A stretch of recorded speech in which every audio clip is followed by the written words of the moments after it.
Okay, so we're going to talk today about polygons and parallelograms.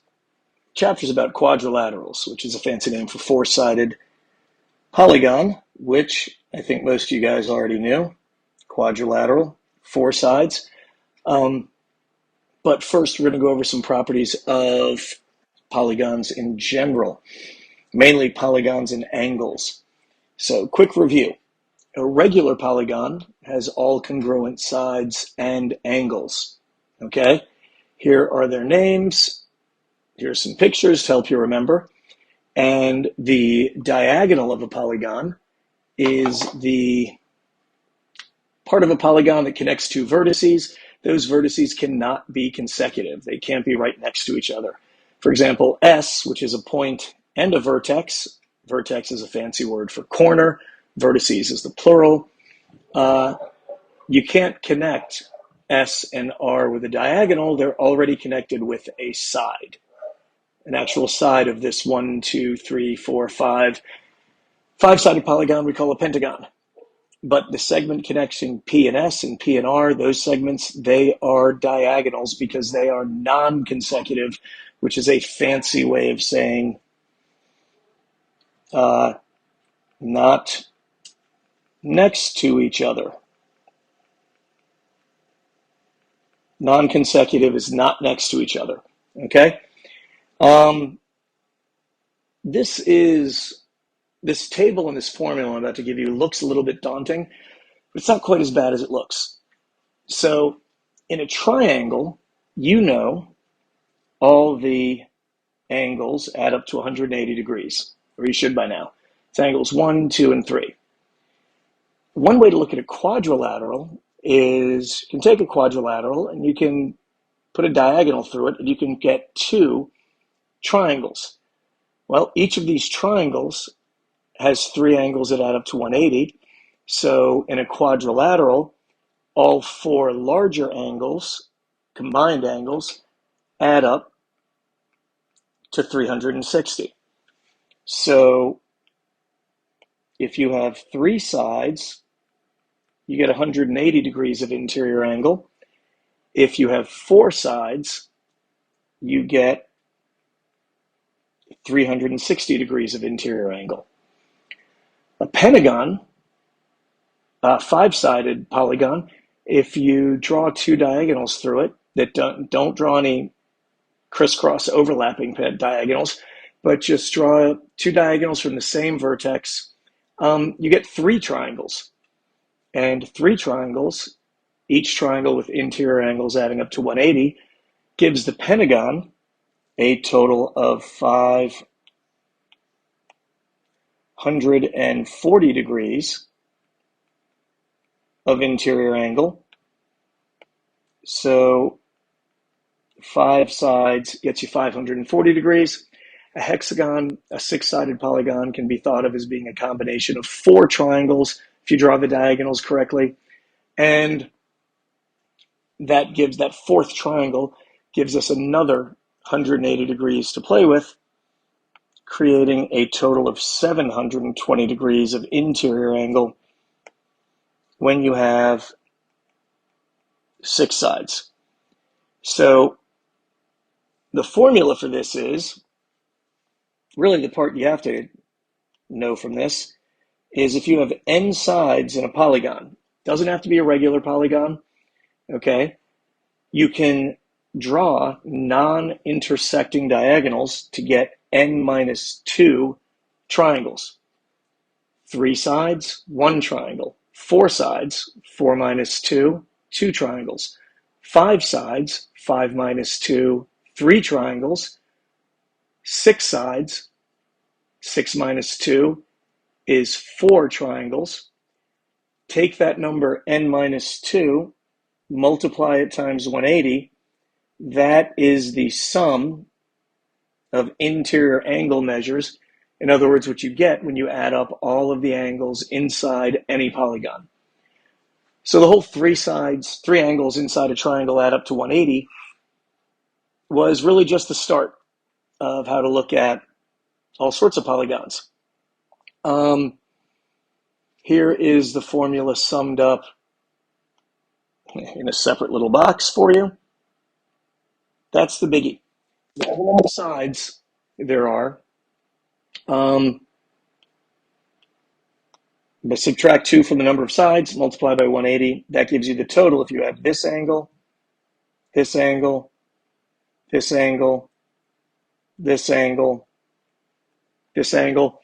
Kind of a pain to make the correct number of arcs, but I don't know any of them are congruent, so I can't use the same number of arcs for any of them. And just because we want to make sure you really get this formula down, here it is again in bigger print. Okay? First example problem right here. Find the sum of the measures of the interior angles of a convex heptagon. Well, heptagon, that's not a common side length. Let's go back and double check. Heptagons seem to refer to seven-sided, a seven-sided figure. Okay? So n, the number of sides, equals 7. N minus 2 equals 5. The sum of the interior angles, therefore, is 5 times 180 degrees, or 900 degrees. So any heptagon you can find anywhere, the interior angles add up to 900. Octagon, same thing, 8 minus 2, 6 times 180. You will get, new example here, if n equals 8, n minus 2 is 6, 6 times 180 degrees will get you 180 degrees more than 5 times 180 degrees, or 1,080 degrees. Okay, give me another second to ponder that. I think I went a little bit quickly there, but you'll be able to ask me questions the next time we see each other on Friday. Okay, you knew we were going to throw some algebra in here. We just had to. All right, so this says find the measure of each interior angle of quadrilateral ABCD. Okay, quadrilateral means it's four-sided. N equals 4. N minus 2 is 2. It's 4 minus 2. 2 times 180 degrees is 360 degrees. Okay, so this tells me that if I add this angle, this angle, this angle, and this angle, A, B, C, and D, the measures of each of them together should all add up to 360 degrees. Well, let's see. The measure of angle A is 3x. The measure of angle B is 90 degrees. The measure of angle C is also 90 degrees. The measure of angle D is 1x, and they all have to add up to 360 degrees. Okay, so let's combine some like terms. 3x and 1x gets me 4x.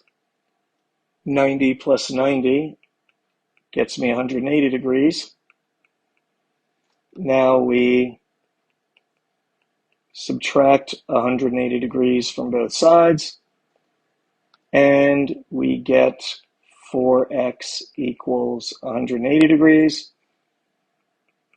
X equals 180 degrees divided by 4, or 45 degrees. Okay, we solve for x. It's usually the point in a math problem when we're done, right? Nope, those weren't the directions. The directions said to find the measure of each interior angle. Okay, well, the measure of angle A is 3 times 45 degrees, so that's 135 degrees. The measure of angle B, still 90. Measure of angle C, also still 90. Measure of angle D is just x. Well, we found x to be 45 degrees. So the actual answer is over here. Okay? Again, you'll be able to ask me more questions about this when I next see you in class. All right, let's keep going a little further here. This one's a little bigger, but I'll pause on that. But yes, same principle. In this case, we have 1, 2, 3, 4, 5 sides. It's a pentagon, so that's 540 degrees. 5 minus 2 is 3. 3 times 180 is 540. Take all this algebra, add it up to 540, and I think you would know how to handle that. Okay. Oh, this one's interesting. Okay. This one takes a little bit of logic. The measure of an interior angle of a regular polygon. Okay. It's a regular polygon again. Regular polygon is made up of congruent sides and congruent angles. Okay, so the measure of an interior angle of a regular polygon is 135 degrees. That actually means the measure of every other angle in this same polygon is also 135 degrees because it's regular. All the sides and all the angles are congruent. Okay, now it says find the number of sides in the polygon. Okay, well, let's see. To find the sum of interior angles in general, I just said that formula was n minus 2 times 180. The sum in this case is n times 135. N minus 2 times 180 works for any sided polygon. Because this is a regular polygon, I can take the angle measure of any one angle and multiply it by the number of sides. That should get me to total. So what I have here are two formulas for the total number of degrees on the inside of this polygon with an unknown number of sides. But I do know that these two formulas have to add up to the same number. That means I can set them equal to each other. I can set n minus 2 times 180 equal to 135 times n. All right, now I've got an algebra problem. It's got some annoying numbers, but that's not bad. So I'm going to get 180n minus 360 because I'm going to distribute the 180 to the n and to the 2. That's going to be equal to 135n. Now, I'm going to subtract 135 from both sides, and that's going to leave me with 45n. I don't want to be consistent with my colors here. That's going to leave me with 45n equals 360. Okay, so I subtracted 135 from both sides, and I added 360 to both sides. Did a little algebraic rearranging, skipping a few steps that hopefully you guys remember how to do from Algebra 1. And this tells me that n is 360 divided by 45, which I will go ahead and tell you is 8. This is an 8-sided polygon, also known as an octagon, and I found that out by setting my formula for the number of degrees on the inside of any polygon equal to the measure of one angle times the unknown number of sides, n. This setup will always work as long as you're told it's a regular polygon. Otherwise, it doesn't quite work. Okay, that's interior angles of a polygon. What about the exterior angles? You see, just like with triangles, you can take a polygon and you can extend a segment into a ray. And as long as you do this so that all the rays are kind of going in the same direction, by which I mean, if I extend a ray at this vertex, okay, I can't extend another ray from the same vertex. I have to move on to the next vertex and extend a ray kind of away from the first one. And if I extend a ray from this vertex, I can't extend this segment through it. I have to keep extending rays that don't cross each other. Okay, I hope that makes sense. But as long as these arrows are all kind of spinning in the same direction, you'll create a number of exterior angles equal to the number of sides. And if you do that, the sum of those exterior angles will always add up to 360 degrees. Does not matter how many sides we're talking about. You can do this with a triangle. You can do this with a quadrilateral, a rectangle, a square, a pentagon. Okay? If you take any shape, for example, this triangle here, let's make it a funkier looking triangle a little bit. All right? And if I extend a ray that way, and now the next ray I'm going to extend, okay, I just extended a ray from this segment. This segment, now I want to extend a ray. I can't cross over this way. I have to, for this theorem to work, I have to extend it at the other end from where I created the last one. This third side of the triangle, I can't extend a ray from this vertex here. I have to extend the ray from the other vertex of the same segment where I haven't already extended one. And now the measures of angle 1, 2, and 3 will add up to 360. If I'd taken this same triangle, let's see what notability we'll do with this. Oh, cool. If I take the same triangle that I started with, I'll be a little bit more careful here, and I extended rays in the opposite direction. So this uppermost segment, I'm going to extend the ray this way. And now that vertex is taken, so I'm going to move down to, hang on, my hand just brushed the slider on the side of notability there. Extend this way. Okay, now this vertex is taken, so I move to the third vertex. And I extend away from the last ray I drew. These three new angles will also add up to 360. Okay? Only thing is, once you start extending a ray from a segment, the next ray you extend has to keep extending away from that original segment. But the measure of angle 1 plus the measure of angle 2 plus the measure of angle 3 will add up to 360 degrees. Both these triangles, this pentagon, this 1, 2, 3, 4, 5, also a pentagon. So when we mix this exterior angles general polygon formula with algebra, you're going to get problems like find the value of x. Okay?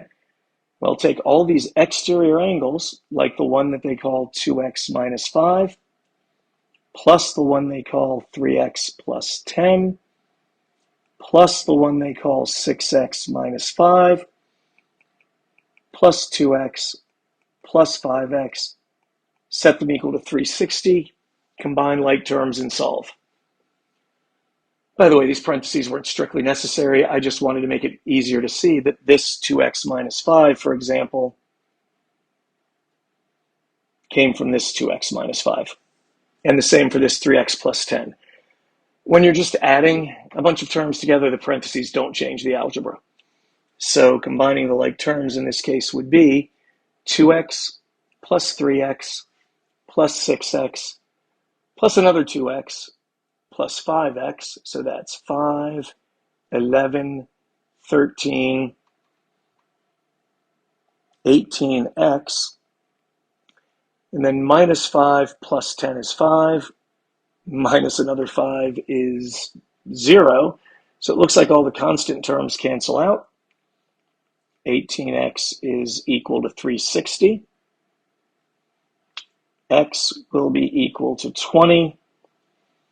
And it doesn't ask, but now you can find the measure of each of those angles because, again, they are all exterior angles created by rays, extended from segments, kind of spinning in the same direction around a polygon. The exterior angles all add up to 360. Okay, hope that's clear. Let's See, I'll leave those for when I get back. Okay. Take a cleansing breath, pause the video. This is now the moment where if we were moving quickly enough, I might give you a break to walk around a minute, but I'm going to keep going. Parallelograms. Okay. Parallelograms are a specific type of quadrilateral. The symbol is you draw a little slanted quadrilateral in front of 4 letters. That's how you refer to it in equation or refer to it in a proof. The 4 letters will come from the 4 vertices, and the single pinkish arrow on each of these 2 segments tells you that these 2 sides are parallel to one another. The double pink arrows on the other 2 segments, other 2 sides, tell you that these opposite sides are parallel.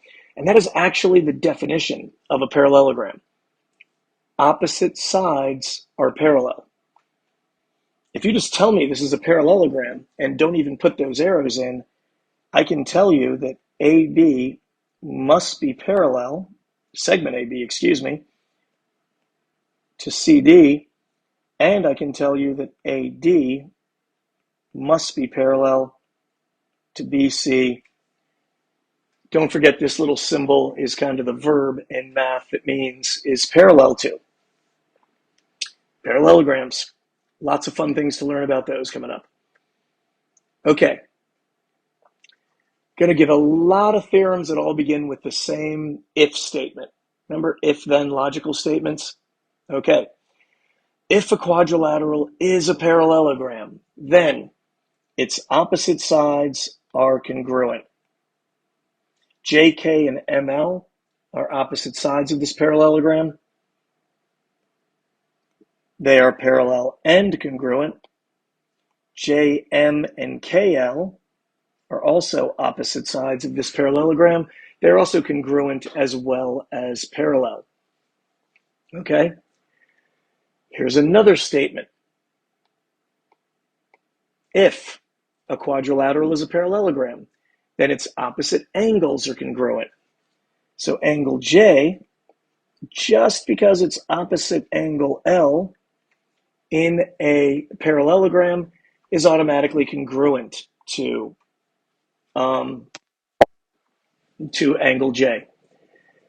This is only true of parallelograms. These theorems are not true of quadrilaterals in general. I can draw all sorts of crazy quadrilaterals, and they won't have these properties.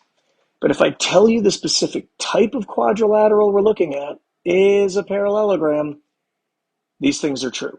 The opposite sides are parallel, the opposite sides are congruent, the opposite angles are also congruent to one another.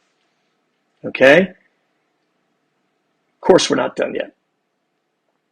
If the quadrilateral is a parallelogram, then its consecutive angles are supplementary. Here's a fun fact. You guys already knew this. One helpful way to look at parallelograms is to think of them as, see if I can draw this well enough to hopefully help,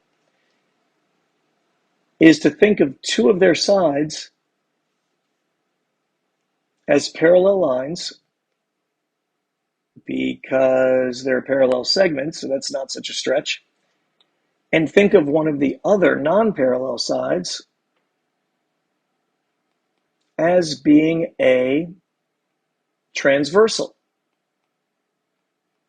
My blue line is a transversal to my 2 pink lines. Yes, I know my blue line is not exactly straight. I'll give exactly 1 try at fixing that. Come on, Notability, help me out here.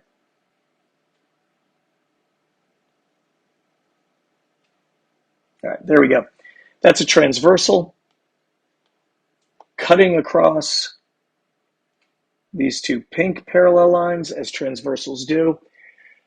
That means if you remember anything about parallel lines and transversals, well, that might help you now. For example, consecutive interior angles between 2 parallel lines and a transversal always have a measure that adds up to 180. Well, that means that consecutive interior angles of a parallelogram always add up to 180. That's what supplementary means. The way this plays out in parallelograms that have any right angles is all the right angles have to be 90 degrees. All the other angles have to also be right angles or add up to 90 degrees. See, if this angle is 90 degrees, well, according to the theorem up above, angle J and angle K have to be supplementary. Well, 90 plus what else makes 90 degrees? Only 90 degrees works. The theorem up above says that angles L and K also have to be supplementary, as in add up to 180 degrees. Well, if I tell you that two angles have to add up to 180 degrees, and I tell you that one of them is 90, the other one also has to be 90. And now I have multiple ways to tell you why M also has to be 90 degrees. I could tell you that all the angles in a quadrilateral have to add up to 360 degrees. 90 plus 90 plus 90 plus what makes 360? Another 90 degrees. I could tell you that angles M and L, because they're consecutive interior angles, have to be supplementary. I could also tell you that since this is a rectangle as a form of parallelogram, angles K and M are congruent. Basically, once you know that one angle in a parallelogram is 90 degrees, the other three have to be, and by the way, we've just defined a rectangle. So, bonus. Hope that wasn't too quick. I think it was, but we can talk about it more when I get back. Okay, quadrilaterals have a lot of properties here. One of them is, if a quadrilateral is a parallelogram, then its diagonals bisect each other.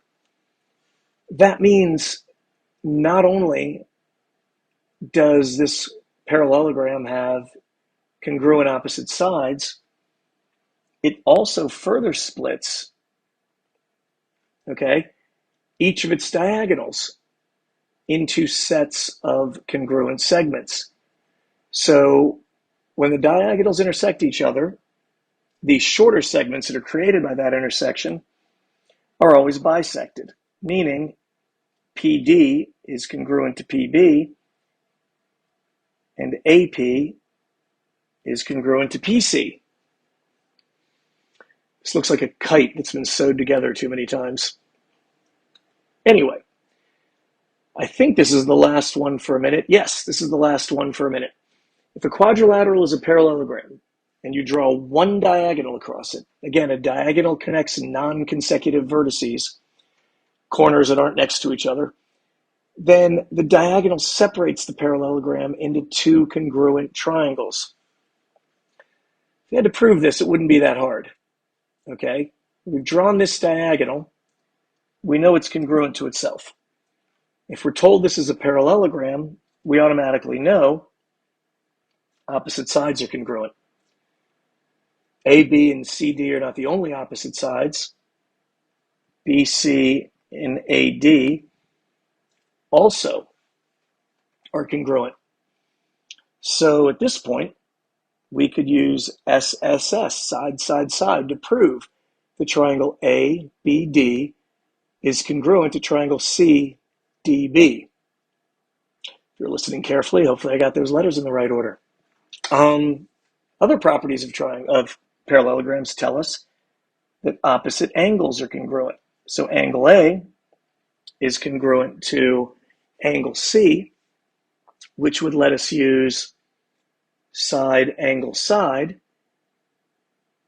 to prove that these triangles are congruent to each other.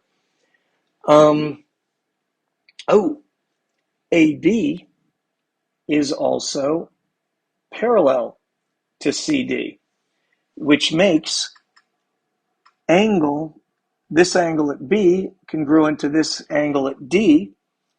I can do another little quick proof or demonstration to show that these other two angles are also alternate interior angles. Yeah, basically everything's congruent. I could have stopped at side, side, side and used CPCTC. Corresponding parts of congruent triangles are congruent to say that all these angles were congruent. But yeah, parallelograms have a lot going on. There's a lot going into them. Okay, I like this first problem here. Actually, this might not be my favorite one. Oh, no, it is. Okay. Because there's a lot of different ways we can solve this. We've got a couple different variables going on here. I see an X, I see a Y, I see a Z. Let's see what we can do to solve this. Let's go in alphabetical order. Let's look for a solution to 5X. Well, we're told it's a parallelogram.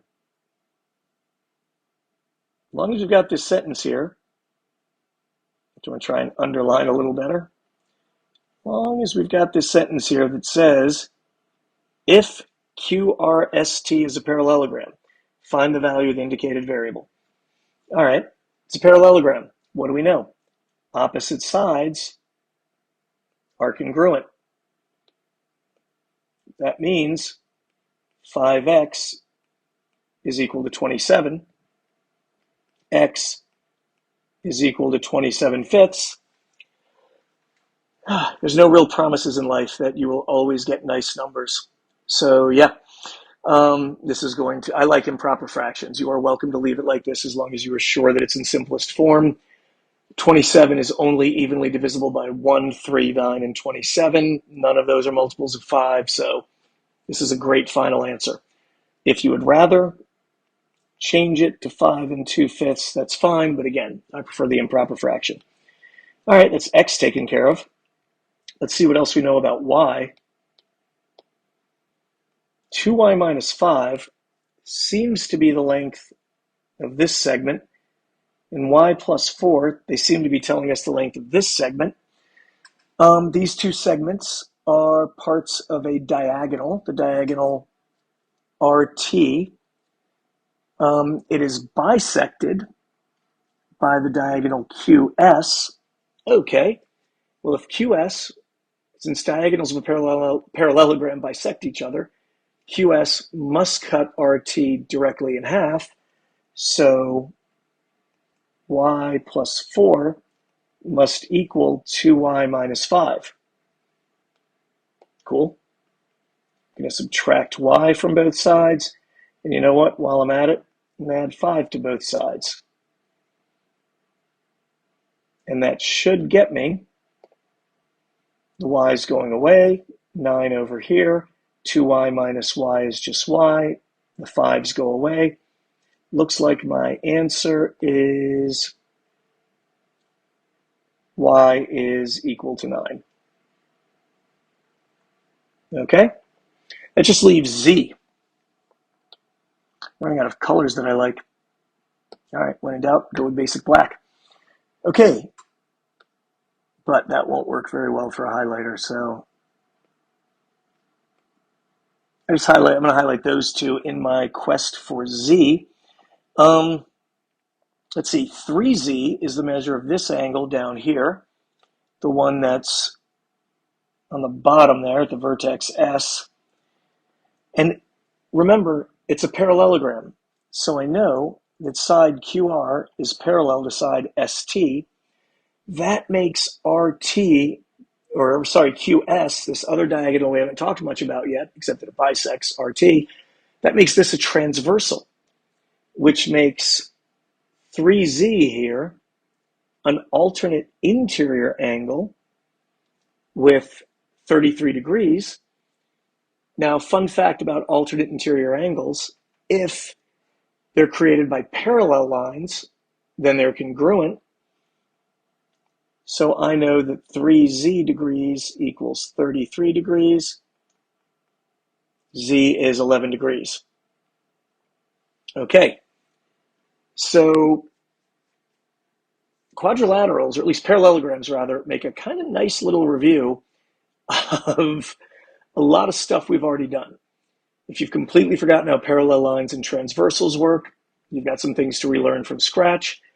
But it does tie back nicely to things that you have done before and hopefully you have some memory of.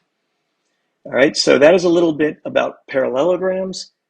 Parallelograms being a quadrilateral, quadrilaterals being a type of polygon. I'll make sure to post these notes, and hopefully this will be helpful. I will definitely see you guys again on Friday. I hope you have a great week. Talk to you.